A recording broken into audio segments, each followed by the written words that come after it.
ಶ್ರೀ ಪರಮಾತ್ಮನೇ ನಮಃ. ಶ್ರೀಮದ್ಭಗವದ್ಗೀತಾ ಅಥ ದಶಮೋऽಧ್ಯಾಯಃ. ವಿಭೂತಿಯೋಗಃ. ಪವನಃ ಪವತಾಮಸ್ಮಿ, ರಾಮಃ ಶಸ್ತ್ರಭೃತಾಮಹಂ, ಝಷಾಣಾಂ ಮಕರಶ್ಚಾಸ್ಮಿ, ಸ್ರೋತಸಾಮಸ್ಮಿ ಜಾಹ್ನವಿ. ಪಾವನಗೊಳಿಸುವವರಲ್ಲಿ ಗಾಳಿಯೂ ನಾನು, ಶಸ್ತ್ರಧಾರಿಗಳಲ್ಲಿ ರಾಮನು ನಾನು. ಪವನದಿಂದ ಪ್ರತಿಯೊಂದು ಪಾವನ ಅಂದರೆ ಶುದ್ಧವಾಗುವುದು. ಗಾಳಿ ಇಲ್ಲದೆ ಮನುಷ್ಯ ಕ್ಷಣಕಾಲ ಜೀವಿಸಲಾರ. ಪ್ರತಿ ಉಸಿರಿನ ಮೂಲಕ ದೇಹ ಶುದ್ಧವಾಗದಿದ್ದರೆ ಇಲ್ಲದ ರೋಗಕ್ಕೆ ತುತ್ತಾಗುವುದು ಖಚಿತ.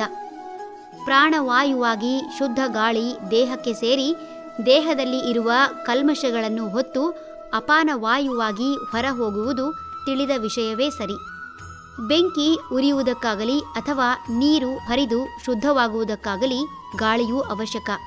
ಬೆಂಕಿ ಆರದಂತೆ ಕಾಪಾಡಿ ಹೊಗೆಯಿಂದ ಮುಕ್ತಗೊಳಿಸಲು ಗಾಳಿ ಬಹಳ ಮುಖ್ಯವಾಗುತ್ತದೆ. ಚಲನೆಯೇ ಗಾಳಿಯ ಧರ್ಮ. ಹಾಗೆ ಚಲಿಸುವಾಗ ಪರಿಸರವನ್ನು ಶುದ್ಧಿಗೊಳಿಸುತ್ತಾ ಸಾಗುವ ಗಾಳಿ ವಾಸಯೋಗ್ಯ ಪ್ರದೇಶವನ್ನಾಗಿ ಮಾಡುತ್ತದೆ. ಗಾಳಿ ಇಲ್ಲದ ಪ್ರದೇಶದಲ್ಲಿ ಒಂದು ಕ್ಷಣವೂ ನಿಲ್ಲಲು ಅಸಾಧ್ಯ. ಹಿಡಿದ ಅಸ್ತ್ರ ಹಾಗೂ ಧರಿಸಿರುವ ಧಿರಿಸು ಒಬ್ಬ ವ್ಯಕ್ತಿಯ ವ್ಯಕ್ತಿತ್ವವನ್ನು ಇಮ್ಮಡಿಗೊಳಿಸುವಂತಿರಬೇಕು. ವ್ಯಕ್ತಿ ಹಿಡಿದ ಆಯುಧ ಹಾಗೂ ಧಿರಿಸು ಆತನ ಮುಖದಲ್ಲಿ ಕ್ರೌರ್ಯವನ್ನು ತೋರಿಸುವಂತಿದ್ದರೆ ಆ ವ್ಯಕ್ತಿ ಸಮಾಜಘಾತುಕ ಎಂಬುದನ್ನು ವಿವರಿಸಬೇಕಾಗಿಲ್ಲ. ಸನಾತನ ಧರ್ಮದಲ್ಲಿ ಪ್ರಜೆಗಳು ಆಯುಧ ಹಿಡಿಯುವ ಅವಕಾಶವನ್ನೇ ಕೊಡದೆ ಧರ್ಮವೆಂಬ ದಂಡದಿಂದ ಸಮಾಜವನ್ನು ನಿಯಂತ್ರಣ ಮಾಡಿದ್ದನ್ನು ಕಾಣಬಹುದು.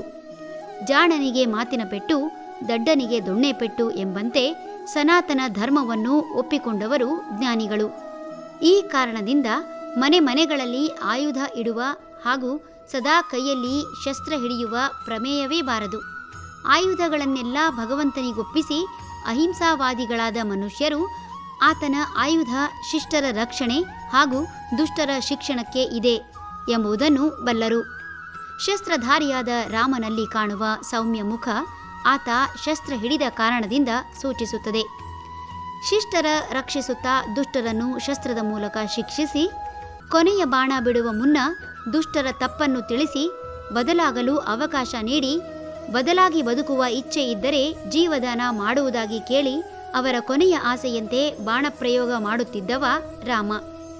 ವ್ಯಕ್ತಿ ಸಾಯುವಾಗ ಆತನ ತಪ್ಪು ತಿಳಿಸಿ ವೈರತ್ವಕ್ಕೆ ಕೊನೆ ಹಾಡಿ ಉತ್ತಮ ಶಿಕ್ಷಣ ನೀಡಿ ಆತ ಸಂತೋಷದಿಂದ ಸಾವನ್ನು ಸ್ವೀಕರಿಸಿ ಮುಕ್ತಿ ಹೊಂದುವಂತೆ ಮಾಡುತ್ತಿದ್ದವ ಶಸ್ತ್ರಧಾರಿ ರಾಮ.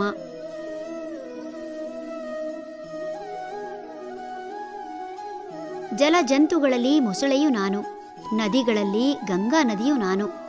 ಮೊಸಳೆ ಎನ್ನುವ ಮೂಲಕ ಹರಿಯುವ ನದಿಯಲ್ಲಾದರೂ ತನ್ನ ಅಸ್ತಿತ್ವ ಉಳಿಸಿಕೊಳ್ಳಲು ಸಾಧ್ಯವಿರುವಂತಹ ದೈತ್ಯ ಶಕ್ತಿ ತಾನು ಎನ್ನುತ್ತಿದ್ದಾನೆ ಭಗವಂತ. ಹಿಮಾಲಯದಲ್ಲಿ ಹುಟ್ಟಿ ಕಾಡು ಮೇಡುಗಳಲ್ಲಿ ಹರಿದು ವನದ ಔಷಧಿಯುಕ್ತ ಮರ ಗಿಡಗಳ ಹಾಗೂ ಇದರ ಬೇರಿನ ರಸವನ್ನು ತನ್ನೊಳಗೆ ಸೇರಿಸಿಕೊಂಡು ಜನ ಜಾನುವಾರುಗಳಿಗೆ ಜೀವನಾಡಿಯಾದ ಗಂಗೆ ತಾನು ಎನ್ನುವ ಮೂಲಕ ಎಂದಿಗೂ ಬತ್ತದ ಜೀವನ ಚಿಲುಮೆ ಎಂಬುದನ್ನು ದೃಢಪಡಿಸುತ್ತಿದ್ದಾನೆ.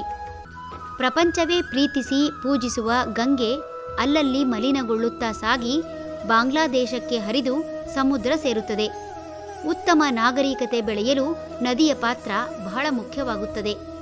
ಇಂತಹ ಪವಿತ್ರವಾದ ಸ್ಥಳಗಳಲ್ಲೊಂದು ಹಿಮಾಲಯದ ತಪ್ಪಲಿನಲ್ಲಿರುವ ಗಂಗೋತ್ರಿ. ಹಿಮಾಲಯ ಕೇವಲ ಹಿಮ ಶಿಖರಗಳ ಆಲಯವಲ್ಲ, ಋಷಿ ಮುನಿಗಳ ವಾಸವಾಗಿದ್ದ ಪ್ರದೇಶಗಳು. ಅಲ್ಲಿನ ಪರಿಸರ ಅಂದರೆ ಭೂಮಿ ಜಲಹನಿಗಳ ಉಪಯೋಗದಿಂದ ಆ ಸ್ಥಳಗಳ ಪಾವಿತ್ರ್ಯತೆ ಹೆಚ್ಚಿದೆ.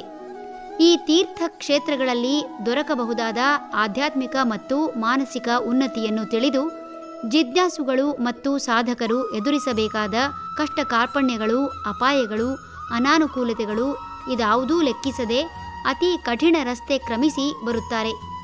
ಗಂಗೆ ಹರಿಯುವ ಭಾರತದ ಉತ್ತರ ಭಾಗದಲ್ಲಿ ಆಧ್ಯಾತ್ಮಿಕ ಪ್ರಭಾವಗಳಿಂದ ಪ್ರಸಿದ್ಧವಾದ ಹಲವಾರು ತೀರ್ಥಕ್ಷೇತ್ರಗಳಿವೆ. ಪ್ರಾಚೀನ ಗುರುಗಳು, ಆಚಾರ್ಯರು, ಸಿದ್ಧರು ಮತ್ತು ಋಷಿಗಳು ಈ ಪ್ರದೇಶದ ಅಮೂಲ್ಯವಾದ ಆಧ್ಯಾತ್ಮಿಕ ಸಂಪತ್ತನ್ನು ತಮ್ಮ ಮುಂದಿನ ಜನಾಂಗಕ್ಕೆ ಕೊಡುಗೆಯಾಗಿ ಕೊಟ್ಟಿದ್ದಾರೆ. ಇಂತಹ ಕೋಟ್ಯಾನುಕೋಟಿ ಜೀವಿಗಳಿಗೆ ಗಂಗೆ ಸದಾ ಸ್ಫೂರ್ತಿಯ ಸೆಲೆ.